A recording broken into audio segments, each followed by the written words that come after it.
seats so we can begin this evening's program. Members of the choir, you will be singing first, so if you are not on the risers, please join the rest of your interest group so that you can entertain us with your songbird voices tonight.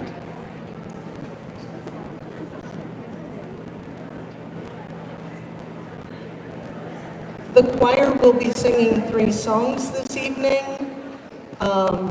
The first one you are very familiar with. The second one, they are asking you to join in. It is on the inside of the back cover of your Citizens Manual, page 107. So you feel free to get that ready.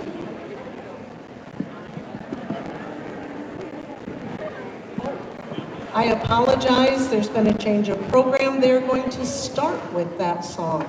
So please take out your Citizens Manual, open it up to the inside of the back cover, and join your ALA Badger Girls State Chorus in singing Here's to Girls State. Chorus, take it away.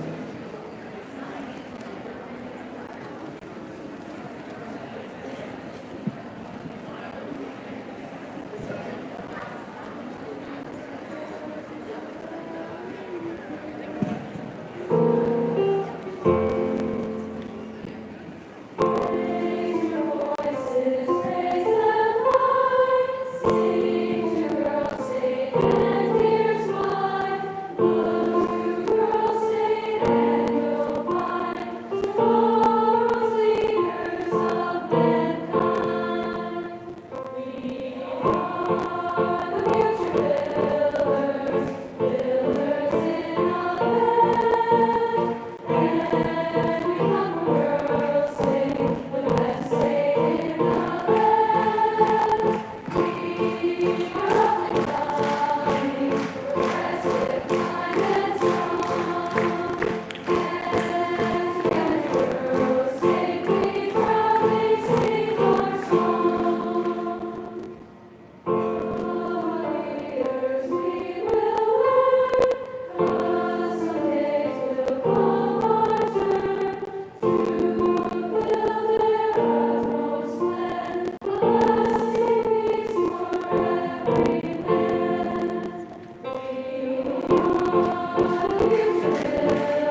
Thank you, Badger Girls State Chorus.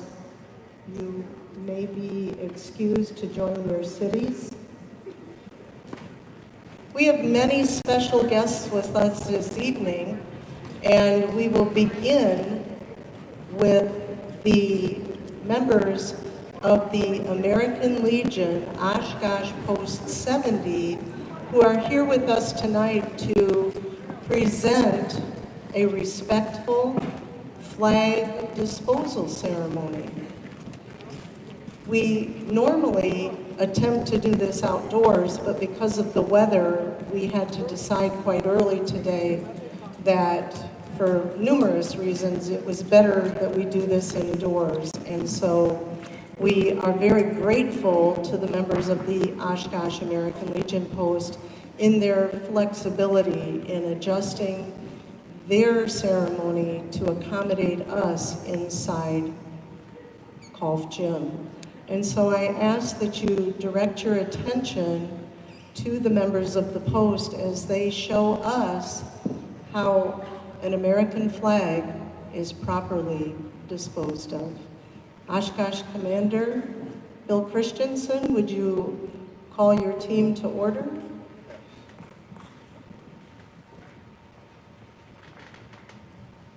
Good evening. Thank you for joining us in our flag retirement ceremony. Would everyone please rise and join me in the Pledge of Allegiance?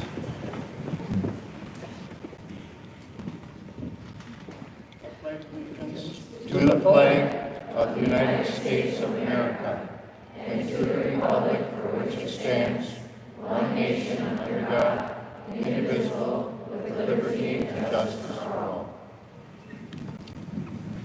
Detailed cover. Audience, you may be seated. We will now begin our ceremony. Commander, we have an unusual flag of our country we'd like to have inspected and disposed of. Comrade Sergeant at Arms, advance and present the flag for inspection.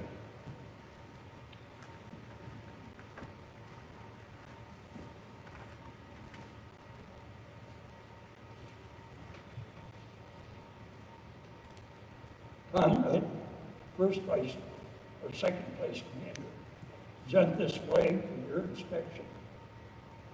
Is the present condition of this flag the result of the usual service as an emblem of our country?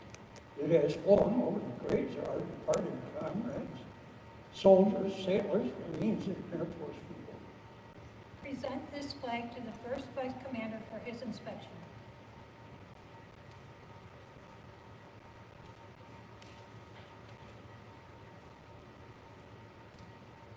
First vice commander, we present this flag for your further inspection. Has this flag served any other purpose? It has flown in many public places. Present it to the commander for final inspection and fitting disposal.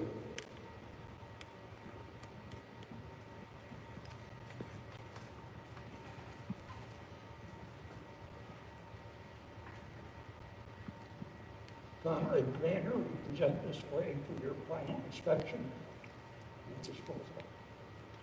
Has this flag been inspected by the first and second vice commander? It has. Comrade Second Vice Commander, what does your inspection show and what do you recommend? Comrade Commander, since this flag has become unserviceable in a worthy cause, I recommend it be honorably retired from further service. Comrade First Commander, Deputy First Vice Commander, what does your inspection show and what do you recommend?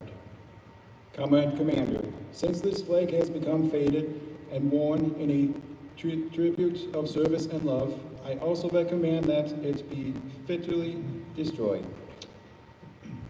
Comrades, we have presented here this flag of our country which has been inspected and condemned as unserviceable. It has reached its present state in the proper service of tribute, memory, and love.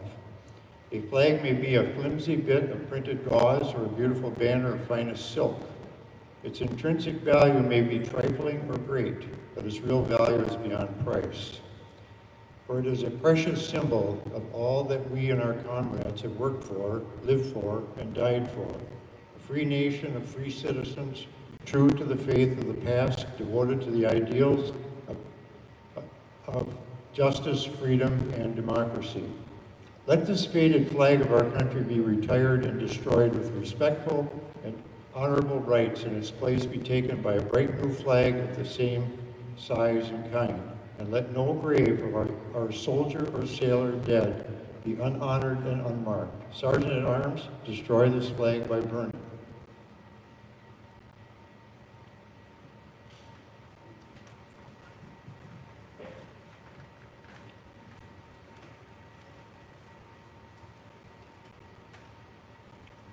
Please uncover. Our chaplain will offer a prayer. Almighty God, Captain of all hosts and Commander over all, bless and consecrate this present hour.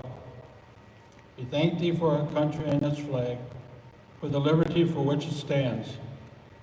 To clean and purging flame we commit this flag, worn out in worthy service. As it yields its substance to the fire, may Thy holy light spread over us and bring to our hearts renewed devotion to God and country. Amen. Detail cover. Detail about face. Present arm.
Ordered arm.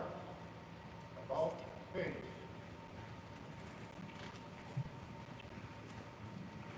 This concludes our flag retirement ceremony. Thank you for your attention.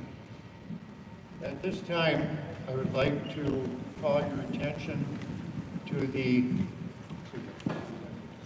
Just a minute.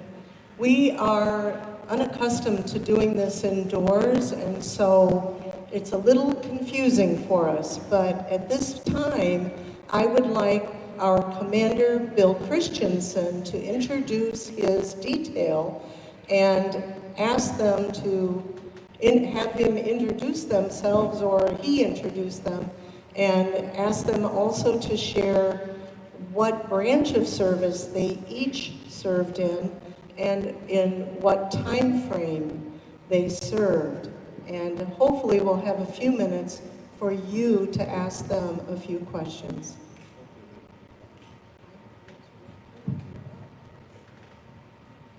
Okay, to my far left, your right, Francis Matthew, our Sergeant at Arms.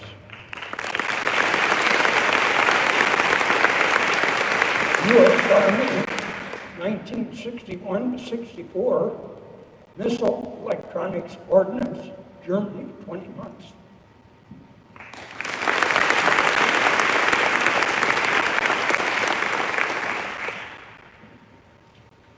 Next to Francis is our chaplain, Paul Reiner. Vietnam era, 1971 to 74. Mess hall cook, State Division.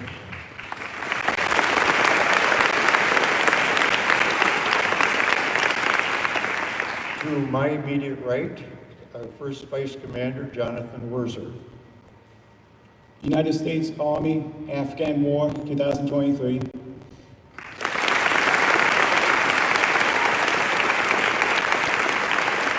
And to his right is Shelley Hoffman, our first vice commander, our third vice commander, excuse me. United States Air Force Strategic Air Command. I was an alert controller in the Desert Shield era, 1989 to 1991.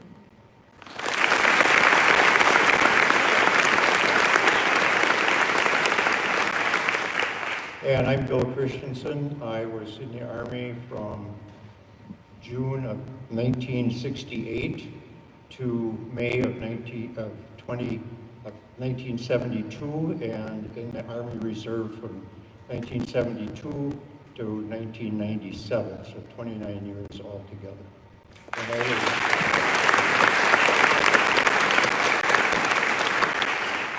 And I was an electronic warfare specialist.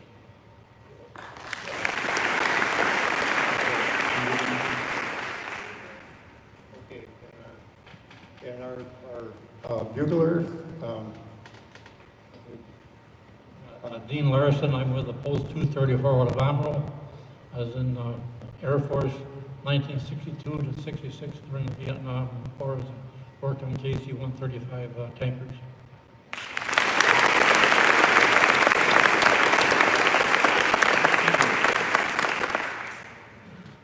Commander Bill, I see that you have something set up over here in front of our banners.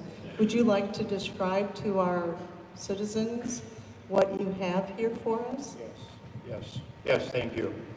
There is a small table that is to my left, that is to the right of the stage. There's a vase with a flower in it. There's a small U.S. flag. There's a plate that has a slice of lemon. And there's, as I mentioned, there's a flag and there's a candle. And this is to represent the POW, MIAs, and POW, of course, means prisoner of war. MIA are people are missing in action and have not been accounted for, and nor have many of the prisoners of war. The number of MIA and POWs is in the thousands.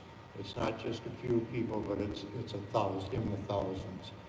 And this is a book that was written by someone who was inspired by the table and by the POW MIA table. And I'm going to read this to you. It was just a little white table, but it brought tears of pride to my Uncle John's eyes. The Veterans Day, he came for dinner and stood by it. Set for one person, even no one would be eating at it. It was just a little white table, but earlier that day, Mama had told Gretchen, Samantha, and me the little white table we were setting for Veterans Day was just like others that have stood across American dining halls of the Army, Navy, Marine Corps, and Air Force since the Vietnam War ended.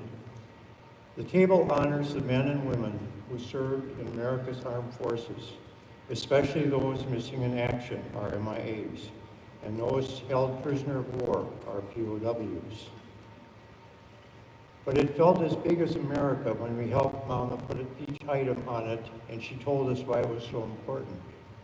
We use a little table, girls, she explained first, to show one soldier's lonely battle against many. We cover it with a white cloth to honor a soldier's pure heart when he answers his country call to duty.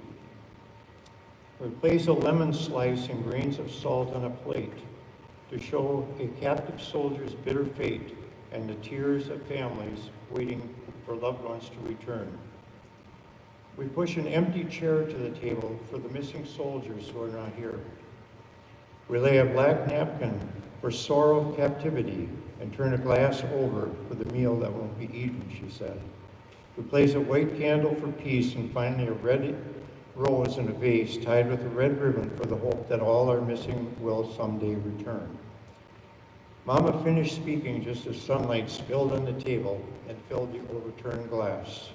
It was just a little white table, but it suddenly made me want to burst with a feeling I couldn't explain when Mama told us how much our setting the white table would mean to Uncle John that night. Then she told us something we didn't know. Our Uncle John gave us big bear hugs and spun us around with airplane twirls and called me his little Katie girl, was a POW in Vietnam before we were born. It was just a little white table, but it gave us the courage to ask Mama what happened to Uncle John in Vietnam. She quietly told us his story. When your Uncle John served in Vietnam, he was sent on a rescue mission and his helicopter was shot down behind enemy lines, she began. And he and his 3 crew members were taken prisoner. The crew member named Mike had serious wounds from the crash, but Uncle John and the other men tried to help.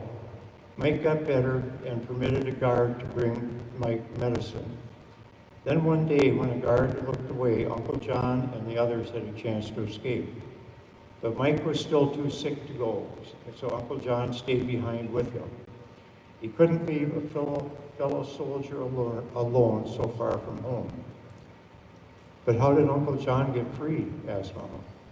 Sometime later, Uncle John had a chance to escape again, and somehow he was able to take Mike with him, carrying him on his back and collecting just enough rainwater and big leaves to keep him alive until Uncle John found an American infantry unit to help him. Even though Uncle John did everything he could to bring Mike home alive, Mike's wounds were just too serious and he died before the rescue helicopter landed. I know Mike was only 20 years old, and he was dreaming of playing football, and he loved America enough to give his life for his country when duty called. And I know how much Uncle John loves America too. But he learned when helping Mike that a soldier risks his life for a fellow soldier because it's the best of our country lives in every man and woman who would lay down their lives for you too. It was just a little white table, where it needed words of gratitude, like Mama's Thanksgiving meals. So before Uncle John arrived for dinner, Gretchen and I and Samantha decided to put 3 gifts of our own on the table in honor of our veterans. Gretchen colored pictures of all the objects on the table, and Samantha wrote out the words, "My country 'tis of thee," as a tribute in song. But I didn't know what I was going to do. I was just a 10-year-old girl. Could I ever put on the table anything that was important as each veteran's gift of freedom to our country? It was just a little white table. But I looked at it all dinner long, and in the quiet inside me, I could almost hear the silent soldiers of the empty chair saying, "Remember us, please. We are real people, like your Uncle John and Mike, who left families and friends, homes and dreams of their own to protect your birthright of liberty from disappearing as easily as sunlight from a glass." It was just a little white table, but it took my words away when I hugged Uncle John that night and wanted to thank him for serving our country so bravely. So I just hugged him even harder and told him I loved him. Uncle John hugged me back even harder than I had hugged him. And that's when I knew that I could put on the table. My promise to put the words from my heart into a little book about America's white table. And in the book, I'd use Gretchen's picture and Samantha's song and Mama's story about Uncle John and his friend Mike, because I hoped that everyone who read it would set a white table on Veterans Day too. So the brave Americans, the little white table honors, will never be forgotten by the country they love so much. Then in the salt on the little white table, I traced in the grains of the family's tears what each man and woman who serves America is to me, a hero. And that's when I saw the tears of pride fill my Uncle John's eyes. Thank you.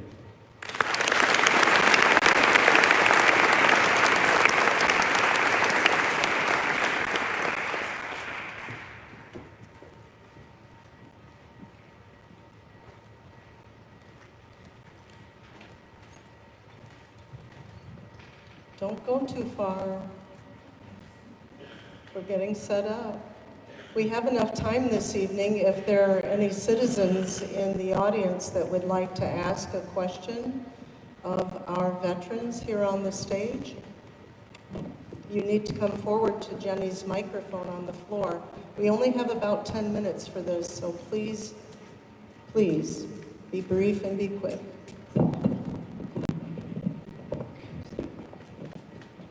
Hi, my name is Logan Stiers. I was going to ask, how do you volunteer with your local post in your city?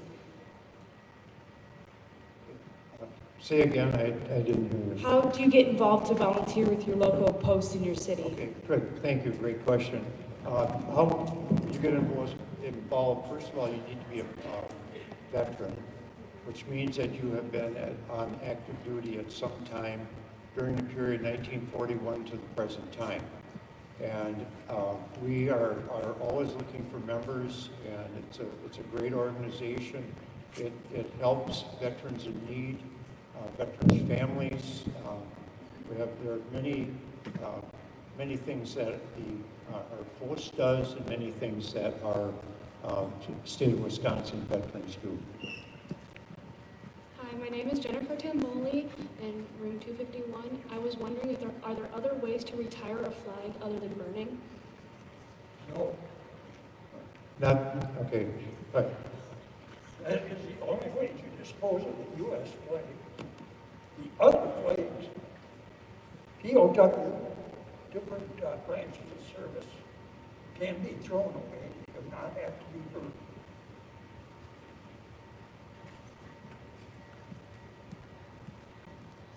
What motivated you to join your branch, and what continues to motivate you today, even though there is a decline in patriotism in America? I'll start what motivated me. I was 23 years old. I just graduated from college, newly married, and I got drafted. And I don't know if you know what that means. I was selected.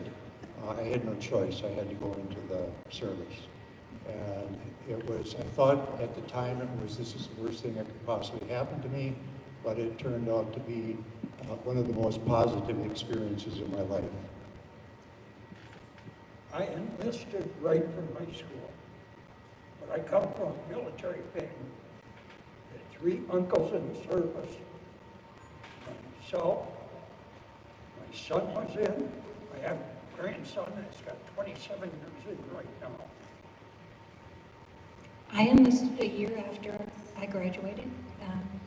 I come from a military family. My grandfather was a Army Air Corps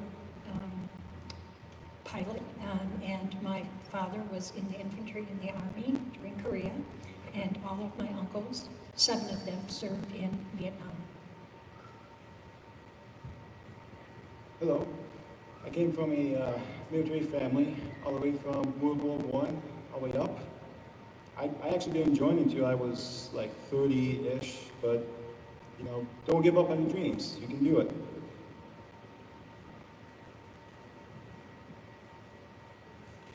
I was just finishing college. I was going to go on to further schooling, and the government wanted to take me because I was going to get drafted, so I enlisted so I could get what I wanted. It was back in 1971 when the Vietnam War was still going on. I knew when I was a junior in high school when we joined the Air Force. We have our family is a lot of veterans.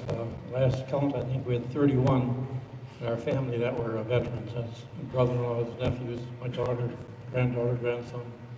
But I knew I wanted to join the Air Force. I graduated in '61, joined the Air Force in '62, served 4 years, and got some TDY. Went to Okinawa, Philippines, Japan. See the world. Thank you. I'm Violet Wood, Abigail Krieger. Lydia Van Ark, and we'd just like to thank you for your service. Thank you. Thank you. Also, thank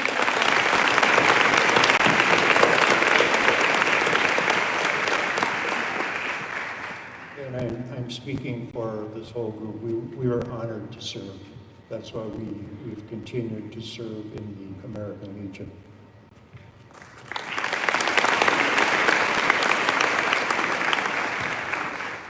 Hi, my name is Nora Kelly, and first off, I just also wanted to say thank you for serving. It means a lot to me, especially coming from a family who has also served, and family members who have passed away as well from it. But my question for you was, what experiences in the military have impacted you the most?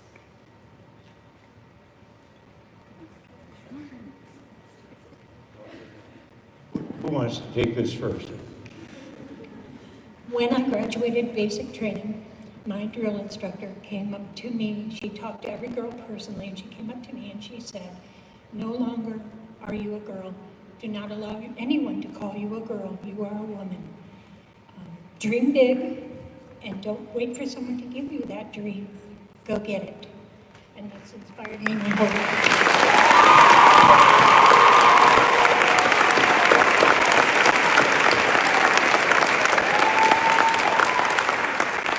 To join the military, a lot of people are afraid to join because of wars and whatnot, but if I take an old man,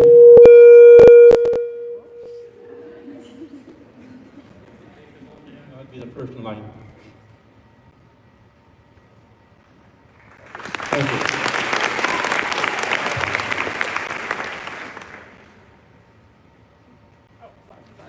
Okay, thank you. Sorry. Hi there, my name is Chloe Cronin. I'm Megan Jaidi, and we were just wondering what advice would you give to anyone who is interested in joining the military? Thank you. My advice would be, go and join. Don't forget to come out of the service. You can get a college education paid for.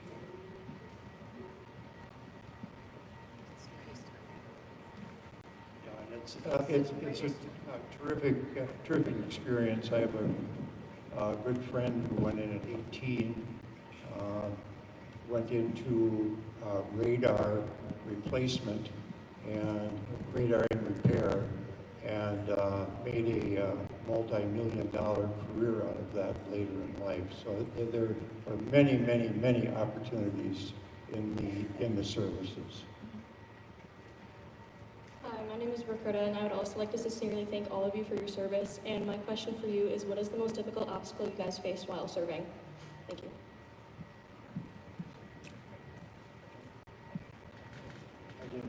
I'm sorry, I didn't catch the very end of your question. We've got a bunch of people.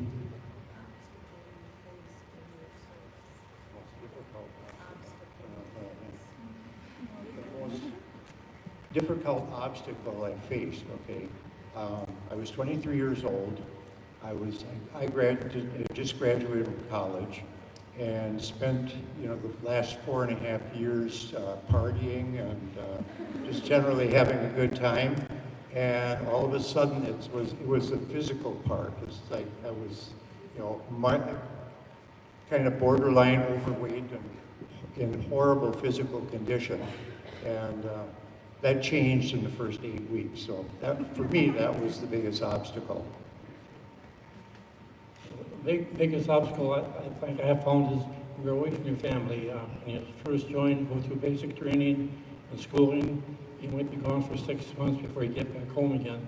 And like my grandson just came back from Korea, there for a year, and he's married, got 2 kids at home. So it's tough on the families, but I see for the opportunities that there are, the schooling. My daughter went to Oshkosh University, got her nursing degree. She was a captain in the Air Force. So the education that you get, the GI Bill, there's a lot of benefits,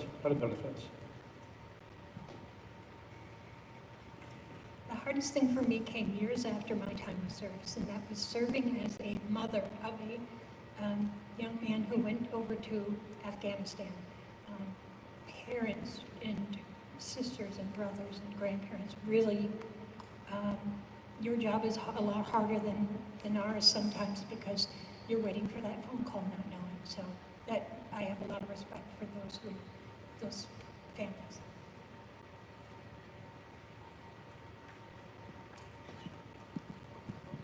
Thank you. Hi, my name is Rachel Racine.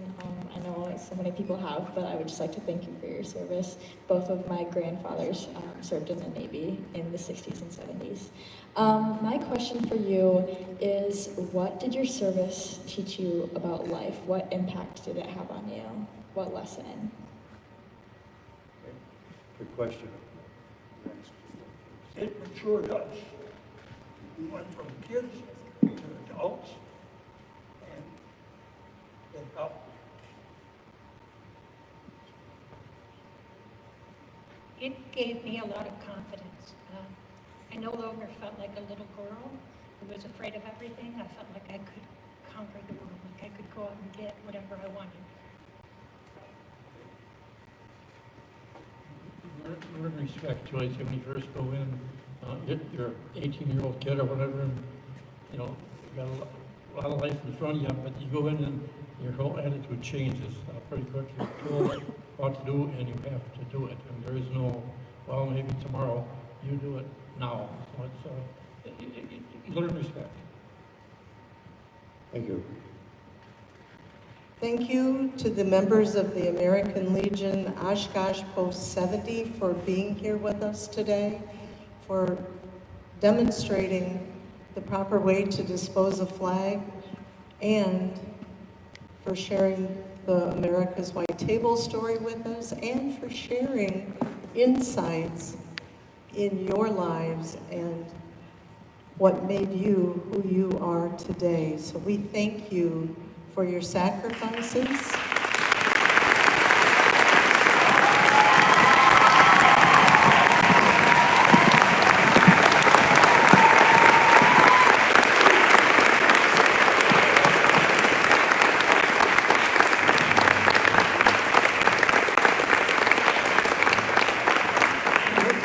Thank you for inviting us.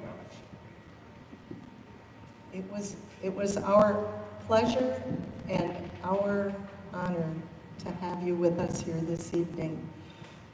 You are welcome to stay for the remainder of our program, but if you choose to leave, please travel home safely, and we look forward to seeing you in the future. God bless.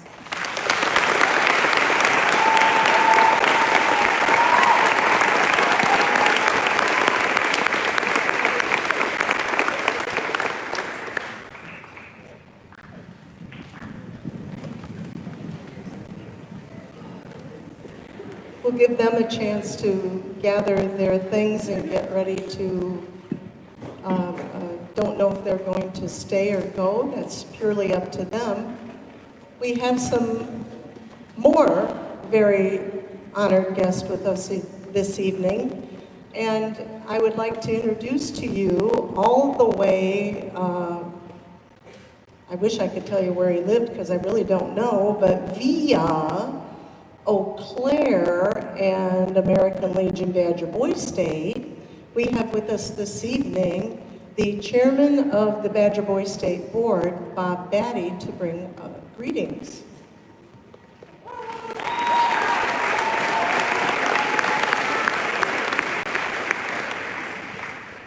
Excuse me a minute, I'm not quite as young as you ladies.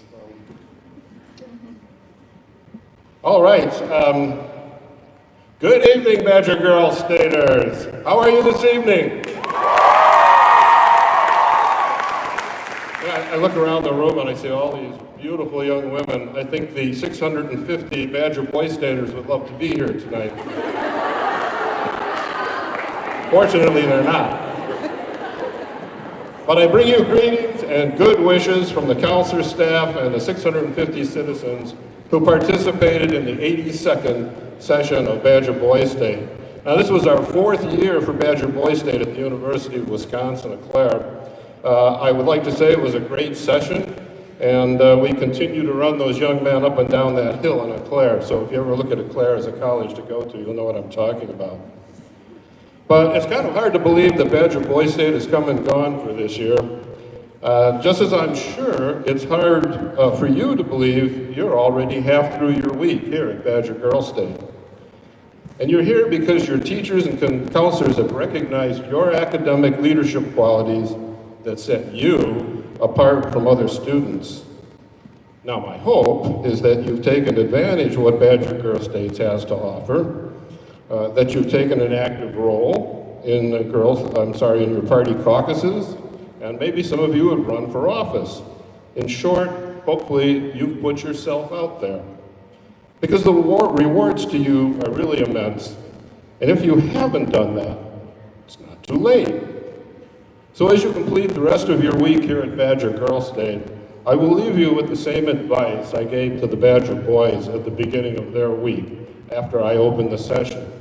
And that advice is, if you learn something, if you make a new friend, if you have fun, Badger Girls Day will be a successful week for you. Now, did you learn something? Yeah! All right. Did you make a new friend? Yeah! And the nice thing about that is some of these new friends you made, they're going to be your friends for life. And we won't tell your counselors this, but have you had fun? Okay, so at the end of the week, when you return home and look forward to your senior year of high school, my hope is that you will tell the junior girls what a great program this is and encourage them to attend. But in addition to that, my hope is that you will put to use what you have learned this past week and the rest of the week to come. That you will become leaders in your schools, leaders in your community, and be leaders throughout your life. Now I want you to do one thing for me. I want you to look around the room at the person next to you, just for a second. Oh, come on, it's not that bad. The reason I'm asking you to do this and look at the people around you is because remember this phrase, you are known by the friends that you keep. And the young ladies around you are the type of friends that you want to cultivate and keep.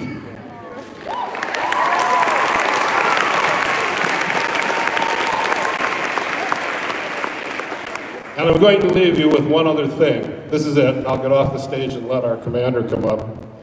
But I hate to tell you this, but you are not, I say not, the leaders of tomorrow. You are the leaders of today, right now, right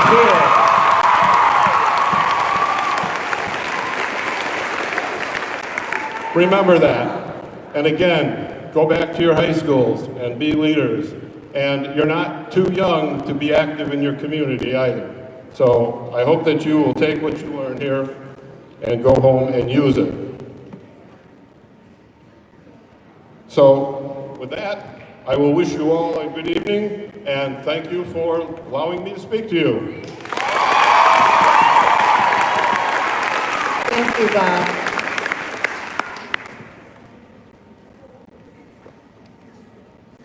All the way from Port Washington, Wisconsin, we have with us this evening the state commander, and as was explained to you on Sunday, in our organization, we refer to each state as a department.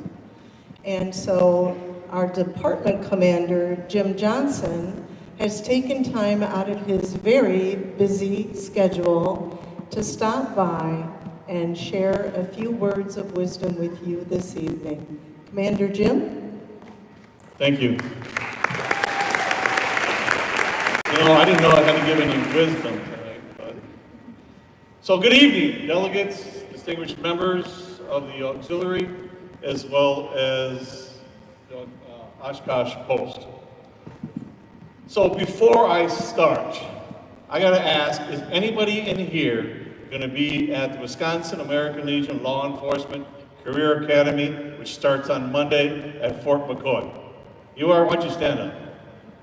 Who's the director of that program? Me. So I'll see you on Monday. And you can leave your phone in your room. We don't talk in the hallways, and we march the class. Roger that. It's really different here. Oh, another one, I'm sorry. Copy that. Another way. Well, you need to stand up. All right, yeah. Let's be ready to rock. We rock differently. We get up at 06, PT at 0:15, 6:15. That's in the morning. That's 6:15 a.m. They go to bed at 10. Lights out at 10. It's an honor to be here with you today at Wisconsin Badger Girls State. What an incredible program that represents the very best of leadership, service, and citizenship. As commander of the Wisconsin American Legion, an organization of almost 46,000 Legionnaires serving Wisconsin in almost 500 American Legion posts, I'm glad I am here tonight. So I could be way, way, way up north. So I want to extend my appreciation to the auxiliary for the vision and dedication it takes to organize this experience. Girls State citizens, you are here because you've demonstrated potential, desire, and drive. I'm sure this week has already challenged you. By the end of this week, you will see the full power of what Badger Girls State can do for you. The knowledge you gain, the friendships you form, this sounds a lot like Bob Batty's. I didn't steal his speech though. The confidence you build will stay with you long after you leave this campus. Thank you to the staff, volunteers, and the young women, you, that have made the choice to come here. Thank you.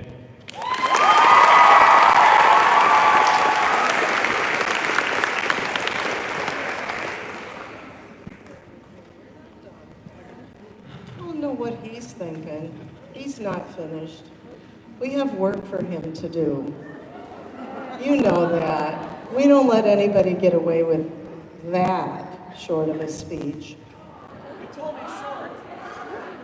One of the things that is a top priority of the American Legion family, and that encompasses all the members of the American Legion, the American Legion Auxiliary, the Sons of the American Legion, and the American Legion Riders, is to support our veterans, our military, and their families. One way that we do that is to recognize the families of those who are actively serving in our military today. Here with us at Badger Girls State, we have several citizens who have family members that are actively serving. And so we would like to recognize them this evening. Commander Jim and President Becky will be at the front of the stage here to to present a Blue Star banner. Blue Star banners have been presented to families of active duty service members for a very long time. And these banners are hung in the windows of those homes to let the community know that in that house lives a family who is missing a loved one, who is serving far away, who is making a sacrifice for all of us. And so tonight, we will present these. If there is more than one family member serving, there is more than one star. So tonight we have several different banners as marked by my yellow tabs, thanks to the helper in the office. And Jenny will read the names of the citizens, ask you to will you come forward when she reads your name? And Commander Jim and President Becky will present your Blue Star banner. So President Becky, if you would please join Commander Jim in front of the podium. I apologize up front if I pronounce your name wrong, since I didn't get to check with any of you beforehand on how to say your names. The following delegates, or citizens I should say, have a 1-star banner. Alexia Hoffner.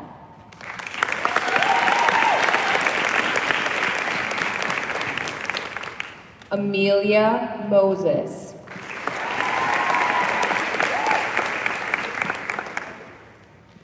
Ariette Polka.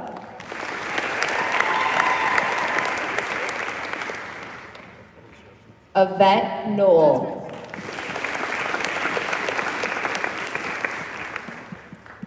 Isabella Llewellyn.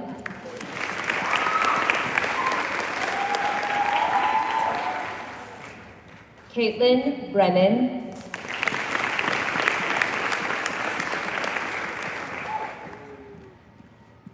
Kira Adams McIntosh.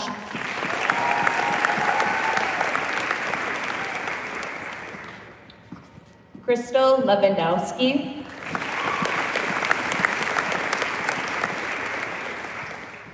Molly Hooker,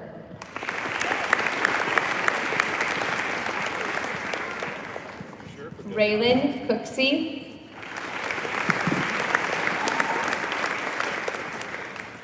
Rio Hildebrandt,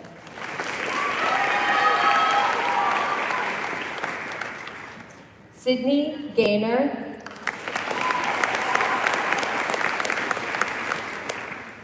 Tatum Kirshner, and Twilight Heisen.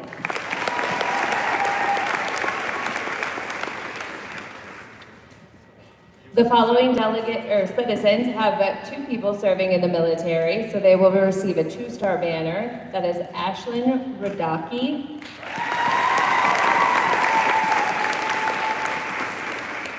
and Leilani Lafa.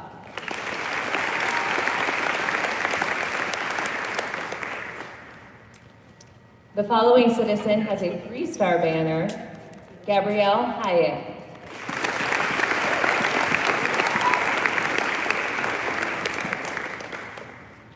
And this citizen has 5 family members serving in the military, Kasia Peterson.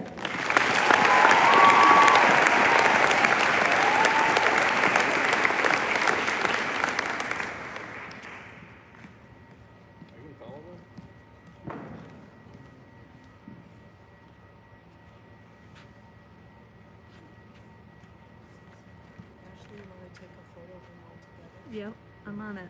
Can you do that? You want me to smooch in? Yeah, if you can.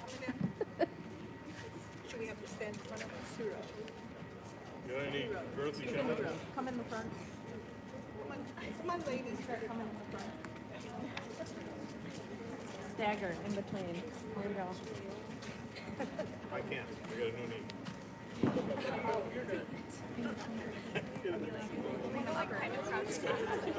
Okay, ready? 1, 2, 3. Perfect, thank you.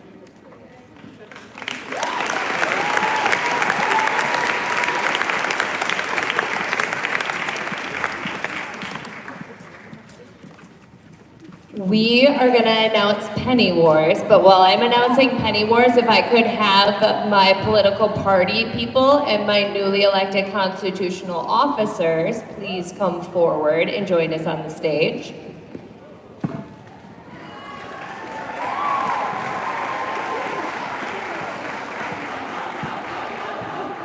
So, the last 24 hours have been a little rough for Penny Wars.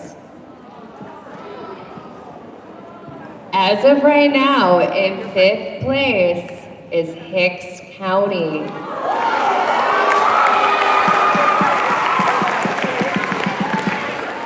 They are followed by Garner County,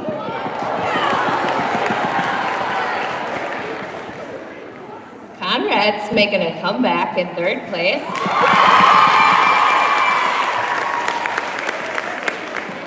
And right now, the county to beat, and we'll see if you guys manage to do it today, is Abrahamson and Friends.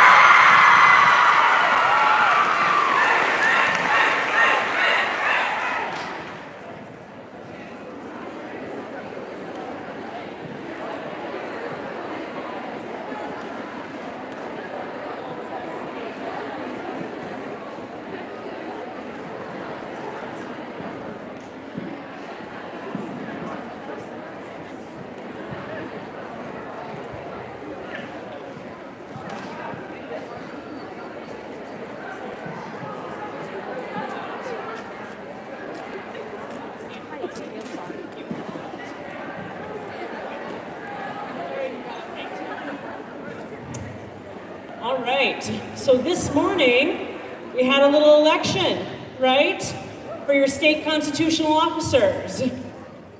So I will formally introduce you to your state constitutional officers, one at a time. My lovely party assistants will give them their official blue ribbons, and then they have some appointments. So as I call them and introduce them and get their ribbon, they will then read out their appointments, And if you hear your name called, please come to the side of the stage, down on the floor, and they will meet you down there to give you your certificate of appointment.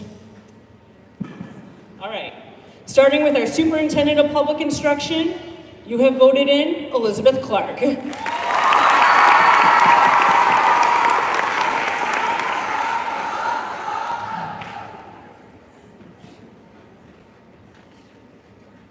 Hi there. I appoint Sharmili Karthik for Deputy State Superintendent, Christina Bauman for Council on Special Education,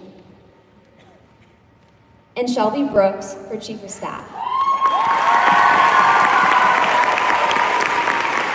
So if you heard your name called, please come to the side. Next, your Supreme Court Justice. You have elected McKenna Marone.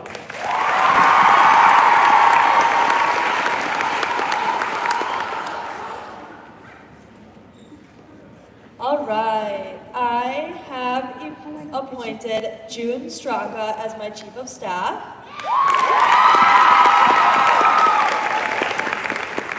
Michaela Pittman as my Supreme Court Commissioner. Brooke Herta as my Clerk of Supreme Court.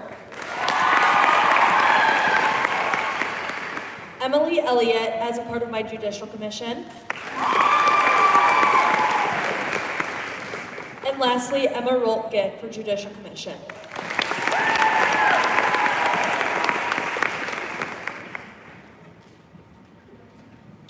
All right, for Attorney General, you have elected Rachel Racine.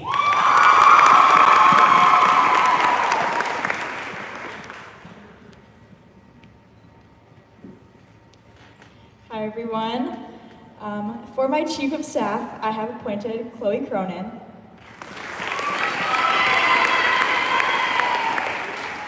For my first Assistant Attorney General, I have appointed Micaiah Howard.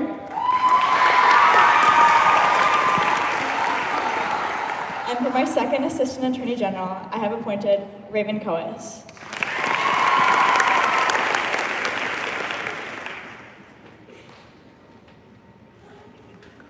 And for State Treasurer, you have elected Kira Block.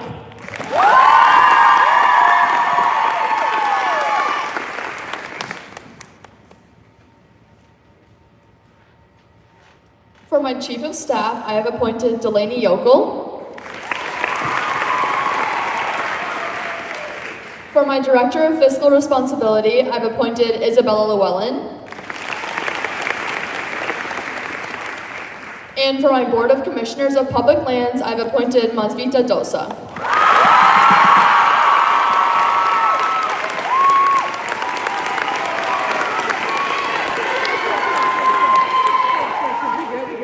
For Secretary of State, you have elected Jacqueline Cost.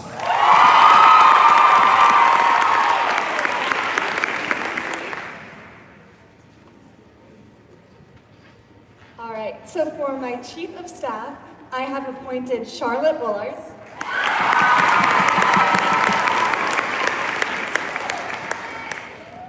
For my Deputy Chief of Staff, I have appointed Gwyneth Walker.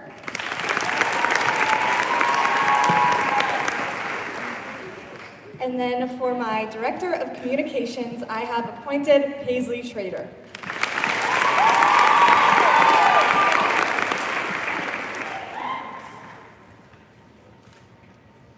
Your 2026 Lieutenant Governor, you have elected Cassidy Codall. 2025.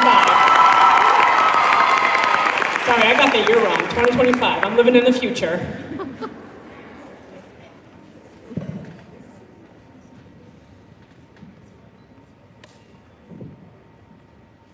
Sorry, this folder was a really bad idea. Okay.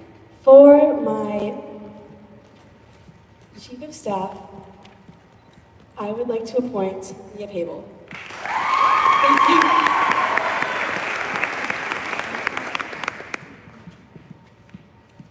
For my Deputy Chief of Staff, I have appointed Maribel Cortez.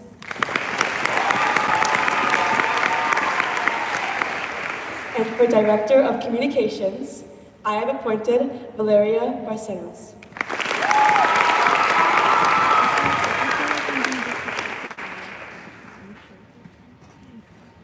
All right, citizens, give it up for your 2025 Governor, Calliope Morgan.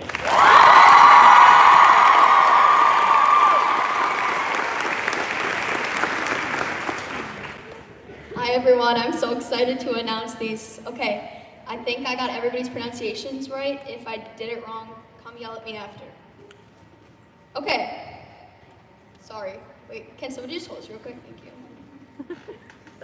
For my Secretary of Department of Workforce Development, Christina Baumann.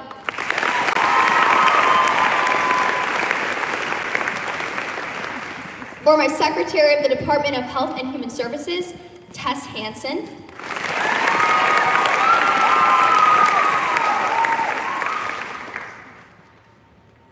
For my Secretary of the Department of Administration, Brooklyn Coonan.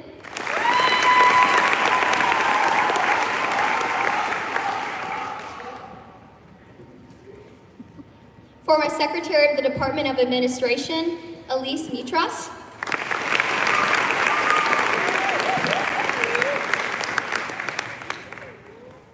For my Director of Communications, Ava Bendixson.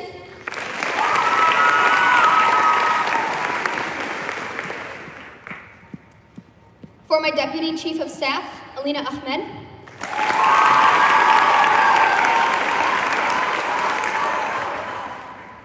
And for my Chief of Staff, Scout Widener.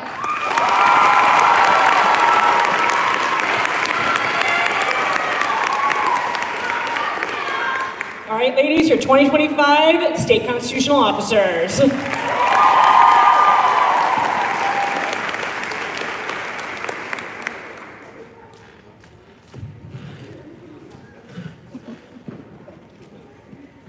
She just asked me if the microphone was low enough for me.